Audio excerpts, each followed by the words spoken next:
네. 우리 전문직에서는 전문직의 책임을 다하기 위해서 우리 윤리 강령을 마땅히 해야 되는 도리, 즉 윤리를 발전시키는 것이 우리 전문직의 특징이라 그랬죠. 그럼 간호 전문직의 책임을 다하기 위해서는 간호 전문 조직체, 즉 간호협회에서는 우리가 윤리를 발전시켜 나가는데 간호사들이 꼭 지켜야 되는 그 윤리 강령을 계속 발전시켜 나가죠. 우리가 윤리 강령은 윤리 서약에 의해서 강령이 나오는 거고요. 그 다음에 강령에 의해서 규칙이 나온다 그랬죠. 그래서 우리가 이번 시간에는 마지막 이론 시간으로 우리가 뭐에 대해서 총 정리할 거냐면 한국간호사 윤리강령에 대한 얘기를 쭉 하게 될 거예요. 여러분들 우리 한국간호사 윤리강령이 72년도에 제정됐고요. 그다음에 83년도에 1차 개정됐고 2차 개정이 95년도 근데 2006년도가 3차 개정됐거든요. 그래서 지금 사용되는 것이 3차 개정된 우리 한국간호사 윤리강령이 사용되고 있어요. 그러면은 요 3차 한국간호사 윤리강령 너무나 문제로 많이 나오죠. 근데 3차 윤리강령이 문제로 나왔을 때 우리가 2차가 개정돼서 3차가 된 거기 때문에 요 3차 개정된 내용을 물 때 2차 개정 내용도 많이 활용이 되거든요. 예, 2차는 어떠했는데 3차로 어떻게 변화됐는가 요걸 많이 묻다 보니까 요 2차 개정을 먼저 보는 것이 여러분들 문제 풀 때 많은 도움이 됩니다. 그래서 이 3차 개정된 내용인가 우리 2차 때 있었던 내용인가 요거를 비교 정리가 가능하셔야 되기 때문에 2차 개정을 먼저 볼 거고 그 다음에 3차 개정 거의 공식 수준으로 여러분 자세하게 알아두셔야 되는 내용이에요. 출제 빈도가 아주 높은 영역입니다. 그래서 2차 개정 먼저 보도록 하죠.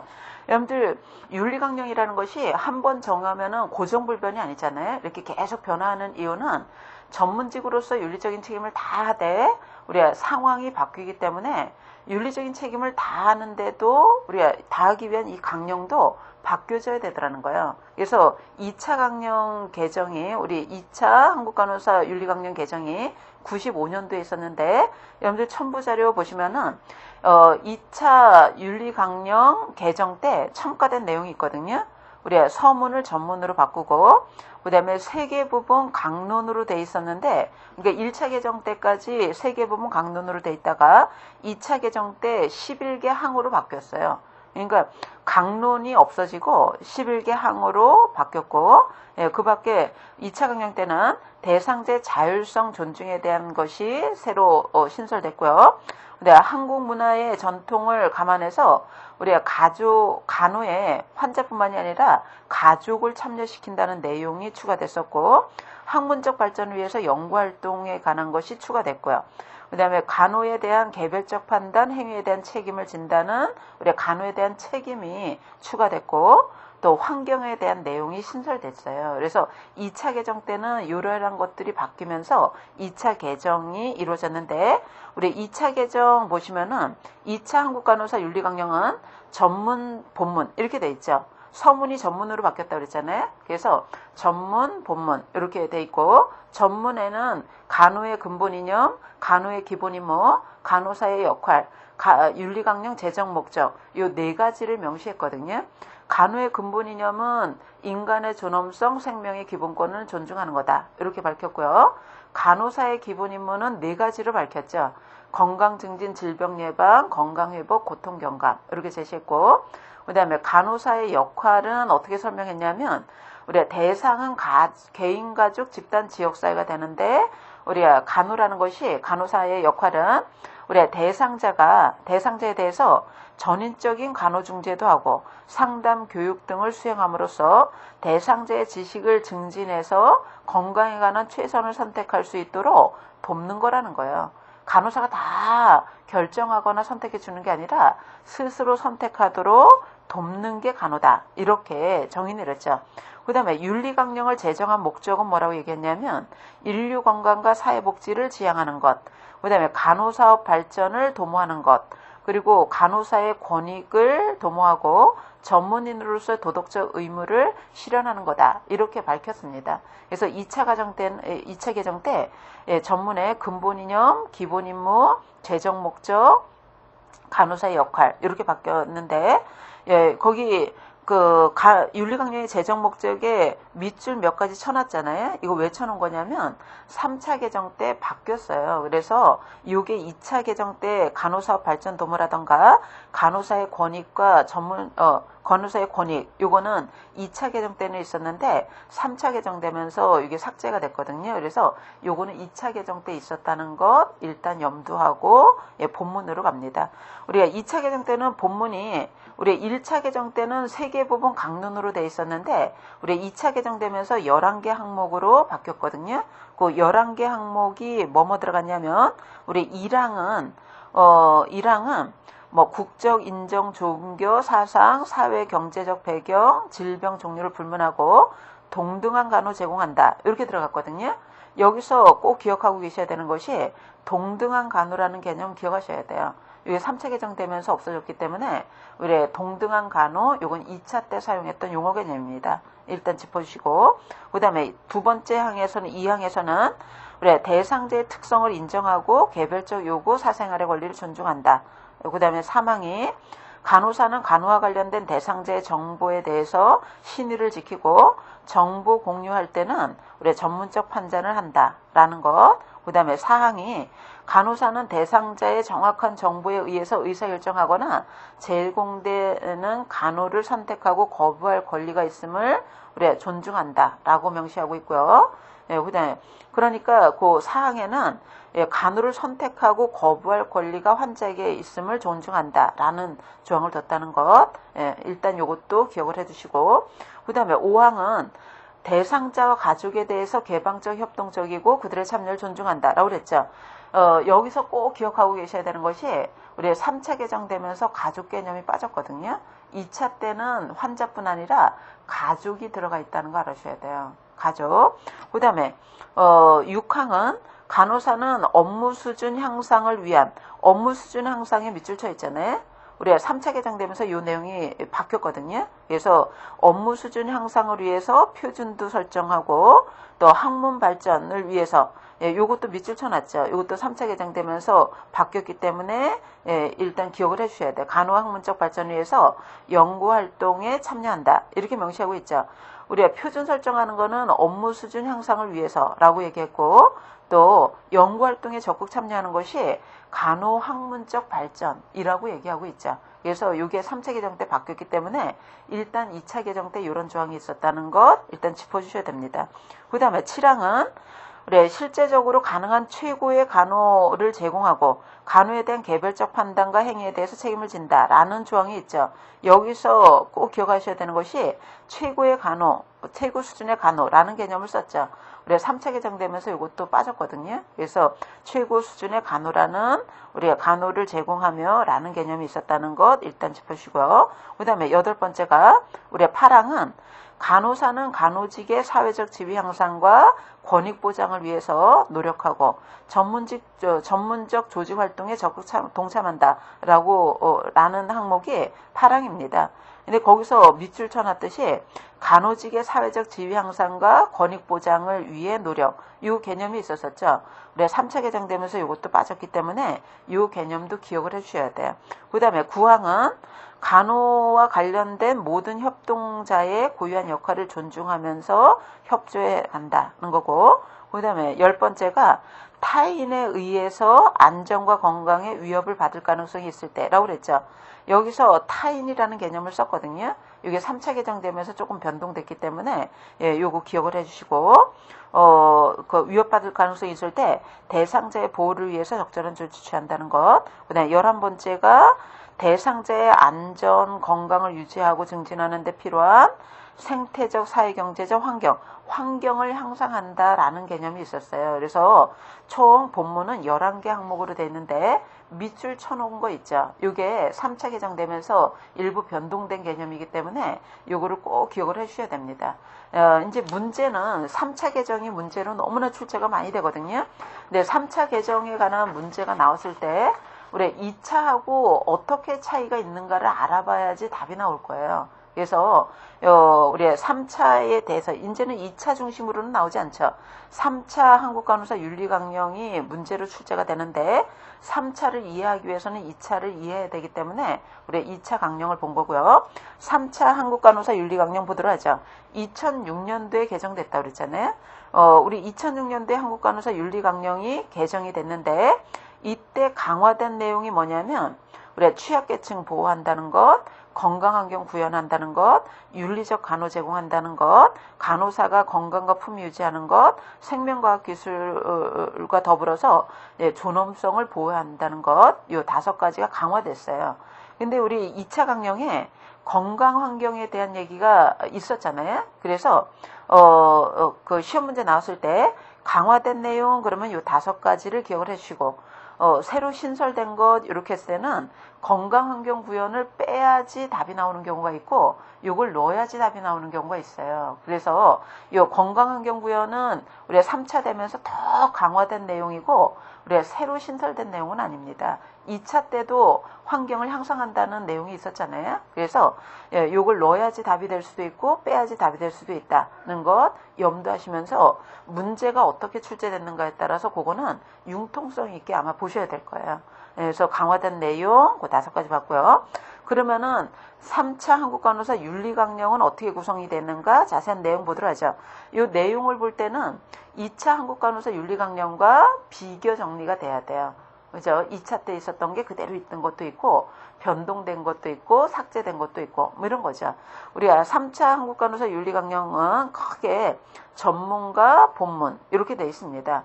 우리 전문 같은 경우에는 간호의 근본 이념, 간호사의 임무, 간호사의 역할, 윤리강령 제정 목적 이렇게 밝히고 있는데 이 4가지 밝힌다는 거는 2차 강령하고 똑같잖아요. 그 중에서 간호의 근본 이념, 간호사의 임무, 간호사의 역할 이렇게는 2차하고 동일합니다. 동일하다는 것. 어디가 좀 일부분 바뀌었냐면 윤리강령의 제정 목적이 바뀌었어요. 그래서 3차 개정되면서 윤리강령 제정 목적을 뭐라고 밝혔냐면 우리 사회의 건강과 안녕에 이바지 그 다음에 전문인으로서의 도덕적 의무를 수행하기 위해서 윤리강령을 제정한다. 이렇게 밝혔죠. 그러면은 여러분들 2차 강령에 있었던 어떤 개념이 빠졌냐면 우리가 2차 강령에서 있었던 간호사업의 발전 도모, 간호사의 권익 도모 이게 빠졌어요. 그래서 우리가 3차 개정되면서 간호사업 발전과 간호사의 이익 도모에 대한 개념이 이게 윤리강령 제정 목적에서 삭제됐기 때문에 지금 문제가 나왔을 때 윤리강령 제정 목적에 간호사업 발전, 간호사의 권익 도모 이 내용이 들어가면 옳지 않은 걸로 알아두셔야 돼요. 이거 꼭 기억을 하시고 그 다음에 본문으로 가자면 여러분들 2차 강령 때는 본문이 11개 항으로 돼 있었잖아요. 일단 11개 항이 구성이 좀 바뀌었죠. 우리가 3차 개정되면서 3개 부분으로 일단 분류가 됐어요. 간호사와 대상자, 전문가로서 간호사의 의무, 간호사와 협력자 이렇게 3개 부분으로 나눠졌고 항목도 우리 2차 개정 때는 11개 항목이었었는데 3차 개정되면서 총 15개 항입니다. 15개 항목으로 늘어난 거죠. 우리 간호사와 대상자와 관련된 항목이 7가지. 그 다음에 전문가로서 간호사의 의무가 몇 가지냐면 5가지. 그 다음에 간호사와 협력자와 관련된 항목이 3가지입니다. 그래서 7가지, 5가지, 3가지 이렇게 해서 총 15개 항으로 구성이 되어 있어요. 그러면은 일단 시험 문제에 뭐가 나오냐면 간호사와 대상자와 관련된 항목 7가지 뭐뭐 들어갔냐. 전문가로서 간호사의 의무 뭐뭐 들어가는가. 간호사와 협력자와 관련된 항목 3가지 뭐뭐 들어갔는가 일단 알아보셔야 돼요. 그러면 우리는 하나하나 보도록 하죠. 1항이 평등한 간호 제공입니다. 여러분들 이 평등한 간호 제공 밑줄 쳐 있잖아요. 이거 왜 그런 거냐면 우리가 2차 개정 때는 동등한 간호라는 용어를 썼죠. 근데 동등한은 빠지고 평등한이라는 용어를 썼어요. 이게 어떤 용어의 차이가 있냐면 우리가 그 평등성, 윤리의 원칙으로 따지면 정의하고 관계 있잖아요.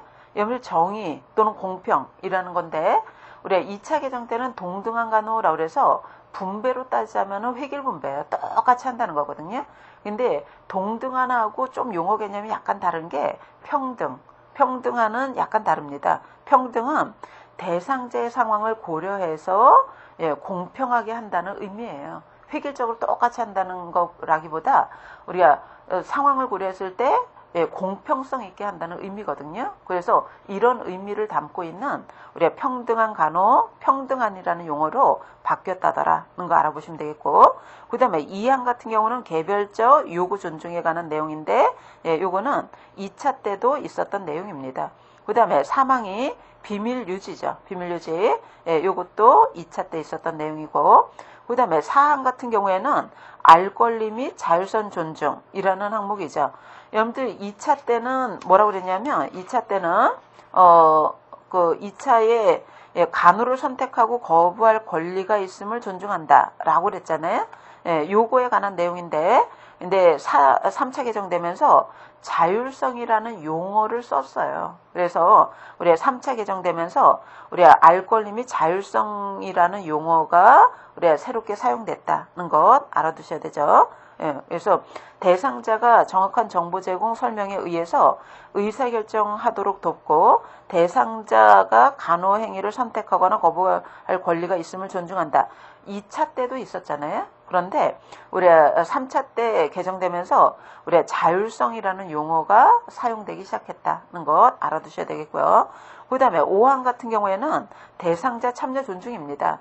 여러분들 2차 개정 때 대상자와 가족이라고 얘기했거든요. 근데 3차 개정되면서 가족이 빠졌어요. 그래서 한국간호사 윤리강령에 대한 문제가 나왔을 때 대상자와 가족의 참여를 존중한다. 요거 옳지 않은 거죠. 지금 현재로는 우리가 가족에 대한 개념은 빼고 대상자 참여 존중 이렇게 바뀌었고요. 그 다음에 6항은 취약계층 보호입니다.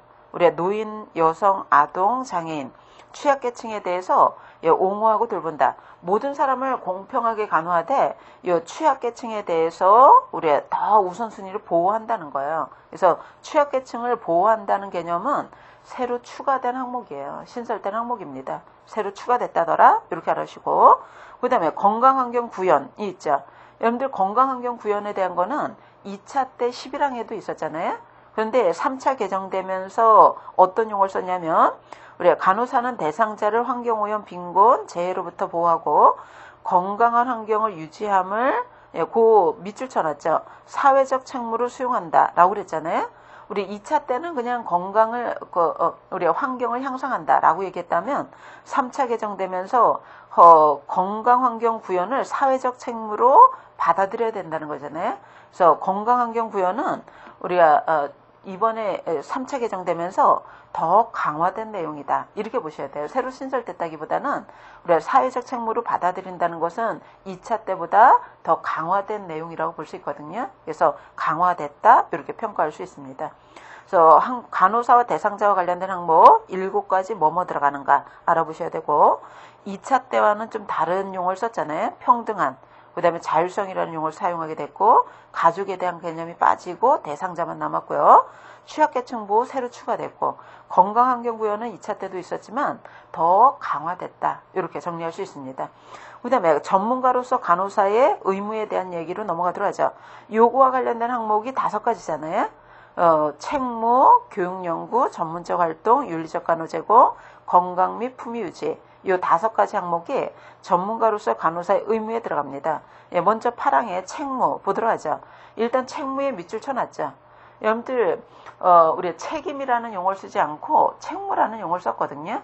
그래서 책임이 아니라 책무라는 거 알아주셔야 돼요. 이게 왜 차이가 있냐면 여러분들 책임이라는 용어는 사전에 해야 될 일을 얘기한다면 일을 다 수행한 결과에 대해서 책임진다는 의미를 갖고 있는 우리의 최종 책임의 의미가 책무입니다. 그래서 책임이라는 용어가 쓰이지 않고 책무라는 용어를 썼는데 요거는 내가 간호한 활동 결과에 대해서 책임을 진다는 의미다. 이렇게 알으시고 그 다음에 교육과 연구. 여러분들 2차 개정 때도 교육과 연구에 대한 내용이 있었거든요. 근데 달라진 점은 뭐냐면 우리가 교육과 연구는 간호의 질 향상을 위해 이렇게 바뀌었죠. 여러분들 우리 앞에서 우리 2차 개정 때는 교육과 연구가 뭐를 위해서 한다고 그랬냐면 학문적 발전과 그 다음에 업무 수준 향상이라고 얘기했거든요. 학문적 발전을 위해서 연구활동에 참여한다라고 그랬는데 3차 개정되면서 학문적 발전이 아니라 간호의 질 향상을 위해서 이렇게 바뀌었어요. 그래서 요거 바뀌었다는 거 알으시고, 그 다음에 교육과 연구활동에 대해서 적극적으로 참여한다, 이렇게 2차 개정전을 제시했는데, 우리 적극적에다가 능동적인 개념을 더 추가했거든요. 그래서 요 능동적으로 참여한다라는 개념을 더 추가했다더라는 것 시고, 그 다음에 10항이 전문적 활동에 대한 얘기입니다. 우리 전문적 활동, 즉 전문가로서 활동을 통해서 간호정책 제도 발전의 확립에 참여한다라고 명시하고 있죠. 그죠? 간호정책 제도 발전 및 확립에 참여한다는 개념을 뒀다는 것이고요. 그 다음에 11항과 12항은 새로 추가된 거예요. 새로 신설된 항목. 그래서 윤리적으로 온당하지 않은 의료나 간호행위에 참여하지 않는다. 윤리적 간호 제공 새로 추가된 거고. 그 다음에 건강과 품위 유지. 즉 간호사는 자신의 건강을 보호하고 품위를 유지하기 위해서 노력한다는 항목도 새로 신설된 겁니다. 그래서 전문가로서 간호사의 의무가 5개 항목인데, 여기서 다시 요약 정리하자면 우리가 책임이라는 용어를 쓰지 않고 책무라는 용어를 썼다는 것, 사후의 책임을 진다는 의미를 내포하고 있다는 거고요. 그 다음에 교육과 연구는 그 학문적 발전이 아니라 간호의 질 향상이라고 그랬고, 그 다음에 능동적 개념이 더 추가됐고요. 그다음 간호정책 제도 발전 및 확립에 참여한다. 즉 전문가의 활동으로 간호정책 제도 발전 확립에 참여한다라고 명시했다는 것.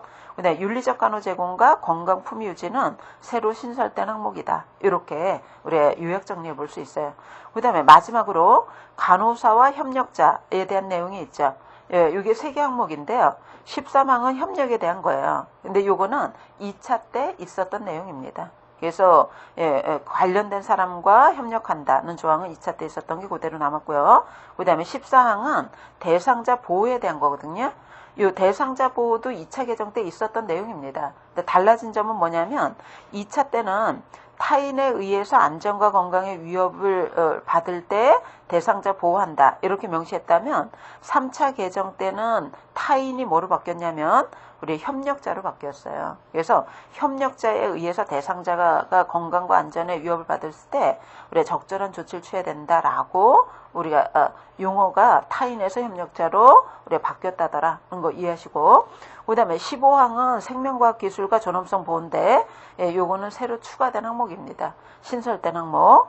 우리가 생명과학기술이 급발전하고 있잖아요. 급발전하는 과정에서 부적절한 시술이 많이 활용되더라는 거예요. 이 과정에서 대상자의 안전과 존엄성 보호를 위해서 우리가 최우선, 여기에 최우선을 둬야 된다. 생명과학기술에 있어서 시행할 때 가장 우선순위로 둬야 되는 것이 대상자 안전과 존엄성 보호라는 거죠. 이 항목이 우리가 새로 신설된 거예요. 그래서 결국 그 3차 한국간호사 간호사 윤리 강령은 크게 전문과 본문 이렇게 이루어져 있고, 전문에서는 윤리 강령 제정 목적이 일부 변경됐다더라는 거, 일부 생략된 부분이 있다는 거 알으시고, 네, 본문은 크게 3개 부분이 있고 15개 항목이 있는데, 우리 2차 때 사용하지 않았던 개념이 새로 쓰인 게 있고요. 2차 때 사용하던 개념이 변경된 게 있고, 그다음에 새로 추가된 게 있어요. 새로 추가된 것, 어떤 게 포함됐는가 알아보시고, 그다음에 새로 추가된 게 있고 강화된 게 있잖아요. 그래서 강화된 걸 물었을 때는 추가된 거에다가 건강환경구현 더 넣으시면 되고, 때에 따라서는 건강환경구현을 신설한 항목에 넣어야지 답이 나오는 경우가 있거든요. 그거는 문제를 봐야지 알 수 있어요. 왜냐하면 출제자에 따라서 건강환경구현은 강화된 거지만 요거를 추가된 거로 해석하는 학자도 있기 때문에 그거는 문제에 따라서 적절하게 조합된 거를 답으로 찾아주시기 바랍니다. 그래서 간호관리의 이론 내용은 윤리강령을 마무리로 보면서 우리가 마치도록 하죠. 여러분들 이론 수업 과정은 시험을 준비하시는 분들이 필수적으로 알아야 되는 거 위주로 기본적인 거를 쭉 다뤘다고 보셔야 돼요. 그래서 이론 수업의 끝이 우리가 시험의 준비의 대부분이라고 생각하시면 안 됩니다. 이론 수업은 가장 기초적인 거를 한 거다, 이렇게 생각하시고, 이제 이론 수업이 끝나면 끝난 게 아니고요. 이제부터 시험을 위한 본격적인 준비가 들어가는 거거든요. 그래서 이론은 우리가 수업 시간에 한 것도 반복을 하셔야 되지만, 이제 앞으로는 본격적으로 여러분들 공무원 시험은 우리가 오지선다 또는 사지선다 객관식으로 나오는 거 아니겠어요? 그래서 많은 문제로 훈련을 해 가셔야 돼요. 그래서 훈련하시면서 이론 수업에서 했던 것도 또 참조해 가시고 그 다음에 수업 시간에 다루지 않은 것도 문제로 다뤄질 수 있기 때문에 우리가 문제를 쭉 풀어가시면서 계속 쌓아가신다고 보시면 되겠어요. 그래서 이론 수업한 걸 기반으로 해서 문제를 계속 풀어가시면서 여러분들 실력을 더 향상시켜 나가시기 바라고요. 열심히 들어주셔서 감사하고 우리 좋은 성과 있기 바랍니다. 다음에는 우리 이론 수업이 끝났기 때문에 우리 교재에서 있는 문제를 다 다루긴 좀 어렵겠죠. 우리가 문제를 준비하시는 분들이기 때문에 일단 합격할 때 가장 지름길이 기출문제를 잘 파악하는 것이 가장 빠르게 고득점을 얻는 방법이거든요. 그래서 시간이 한정되어 있다 보니까 우리가 교재에 있는 문제를 모두 다룰 수는 없고 우리가 기출문제 중심으로 우리가 이미 출제됐던 문제를 쭉 분석해 보면은 우리가 이미 나왔던 문제에서 대부분의 80% 이상이 나옵니다. 그렇기 때문에 기출문제 중심으로 문제를 쭉 풀게 될 거고요. 시간 관계상 우리 출제 기출문제가 아닌 거는 여러분들이 이렇게 풀어보실 수밖에 없을 것 같아요. 그래서 우리가 다음 간호관리 시간은 우리가 기출문제 풀이로 다시 찾아뵙도록 하겠습니다. 열심히 하셔서 좋은 성과 있기 바라고요. 이론 수업이 여러분들 합격하는데 많은 도움이 됐길 바랍니다. 감사합니다.